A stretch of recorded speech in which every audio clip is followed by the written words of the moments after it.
بسم اللہ الرحمن الرحیم۔ السلام علیکم ورحمۃ اللہ وبرکاتہ۔ میں مسلم گزدار، آپ دیکھ رہے ہیں یوٹیوب چینل نشاط ثانیہ۔ سب سے پہلے درود السلام، اللہم صلی علی محمد وعلی آل محمد کما صلیت علی ابراہیم وعلی آل ابراہیم انک حمید مجید، اللہم بارک علی محمد وعلی آل محمد کما بارکت علی ابراہیم وعلی آل ابراہیم انک حمید مجید۔ عورت کے لیے غسل جنابت میں بال کھولنا ضروری نہیں۔ اگر کسی عورت کی چوٹی پہلے سے باندھی ہوئی ہے اور اسے غسل جنابت کی ضرورت پیش آ گئی تو اس پر چوٹی کو کھولنا لازم نہیں، بلکہ بالوں کی جڑوں تک پانی پہنچانا کافی ہے۔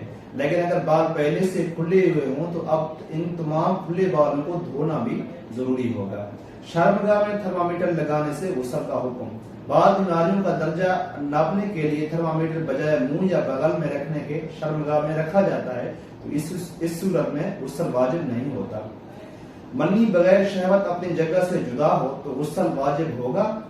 اگر کسی شخص کی منی شہوت کے بغیر اپنی جگہ سے ہٹی اور شہوت کے بغیر ہی نکل گئی، مثلا کسی بیماری کی وجہ سے، بوجھ اٹھانے کی وجہ سے یا سخت مار کی وجہ سے یہ صورت پیش آئی تو ایسے شخص پر غسل واجب نہیں ہے۔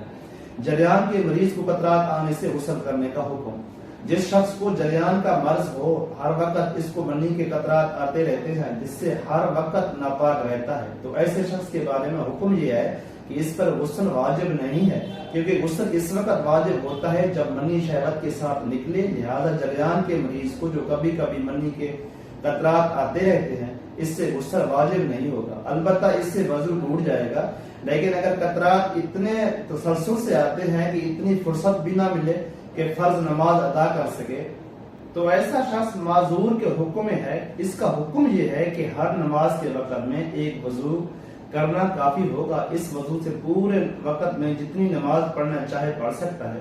جب نماز کا وقت ختم ہوگا تو وضو خود ٹوٹ جائے گا اور نیا وضو کرنا لازم ہوگا۔ لیکن اگر قطرے کبھی کبھار آتے ہیں، وہ کوشش کر کے اس قطرہ میں فرض نماز ادا کر سکتا ہو تو وہ کوشش کر کے اس وقفہ میں فرض نماز کر سکتا ہو تو وہ معذور شرعی کے حکم میں نہیں ہے۔ جب بھی قطرہ آئے گا وضو ٹوٹ جائے گا اور اس کے کپڑے بھی ناپاک ہو جائیں گے، ان کو پاک کرنا ضروری ہوگا۔